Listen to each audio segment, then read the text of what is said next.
ಮುಖ್ಯಮಂತ್ರಿಗಳ ವಿರುದ್ಧದ ಆರೋಪ ಪ್ರಕರಣದಲ್ಲಿ ಸಂಪುಟದ ಸಲಹೆ ಒಪ್ಪಬೇಕಿಲ್ಲ.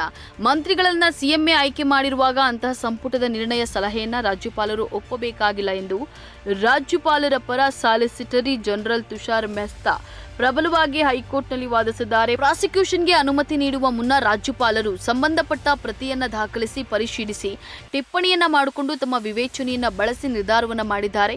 ಮೂಡಾ ವಿಚಾರದಲ್ಲಿ ಸಿಎಂ ಯಾವುದೇ ನಿರ್ಣಯ ಮಾಡಿಲ್ಲ, ಶಿಫಾರಸು ಮಾಡಿಲ್ಲ ಎಂದಾದರೆ ಅವರಿಗಾಕೆ ಚಿಂತೆ ಎಂದು ಪ್ರಶ್ನಿಸಿದ್ದಾರೆ. ಮೂಡಾ ಪ್ರಕರಣ ಸಂಬಂಧ ಪ್ರಾಸಿಕ್ಯೂಷನ್ ಅನುಮತಿ ಪ್ರಶ್ನಿಸಿ ಸಿದ್ದರಾಮಯ್ಯ ಸಲ್ಲಿಸಿರುವ ಅರ್ಜಿಯನ್ನ ನ್ಯಾಯಮೂರ್ತಿ ಎಂ ನಾಗಪ್ರಸನ್ನ ಪೀಠ ವಿಚಾರಣೆಯನ್ನು ನಡೆಸಿತ್ತು. ಈ ವೇಳೆ ಮೆಹ್ತಾ ವಾದ ಮಂಡಿಸಿದ ನಂತರ ದೂರುದಾರ ಸ್ನೇಹಮಯಿ ಕೃಷ್ಣ ಪರ ಮಣಿಂದ ಸಿಂಗ್, ಮತ್ತೊಬ್ಬ ದೂರುದಾರ ಪ್ರದೀಪ್ ಪರ ಪ್ರಭುಲಿಂಗ ನಾವದಗಿ ಹಾಗೂ ಟಿಜೆ ಅಬ್ರಾಹಂ ಪರ ರಂಗನಾಥ್ ರೆಡ್ಡಿ ಅವರು ತಮ್ಮ ವಾದವನ್ನು ಮಂಡಿಸಿದರು. ಎಲ್ಲರ ವಾದ ಆಲಿಸಿದ ನ್ಯಾಯಮೂರ್ತಿ ಎಂ ನಾಗಪ್ರಸನ್ನ ಅವರ ಏಕಸದಸ್ಯ ಪೀಠ ಸೋಮವಾರ ಮಧ್ಯಾಹ್ನ 2:30ಕ್ಕೆ ವಿಚಾರಣೆಯನ್ನು ಮುಂದೂಡಿತು. ಇದೇ ವೇಳೆ ಮುಖ್ಯಮಂತ್ರಿ ಸಿದ್ದರಾಮಯ್ಯ ವಿರುದ್ಧ ಜನಪ್ರತಿನಿಧಿಗಳ ವಿಶೇಷ ನ್ಯಾಯಾಲಯವು ಖಾಸಗಿ ದೂರಿಗೆ ಸಂಬಂಧಿಸಿದ ವಿಚಾರಣೆಯನ್ನ ಮುಂದೂಡಬೇಕು ಮತ್ತು ಯಾವುದೇ ಆತುರ ಕೈಗೊಳ್ಳಬಾರದು ಎಂಬ ಈ ಹಿಂದಿನ ಆದೇಶವನ್ನು ಸೆಪ್ಟೆಂಬರ್ 2ರವರೆಗೆ ವಿಸ್ತರಿಸಿದೆ.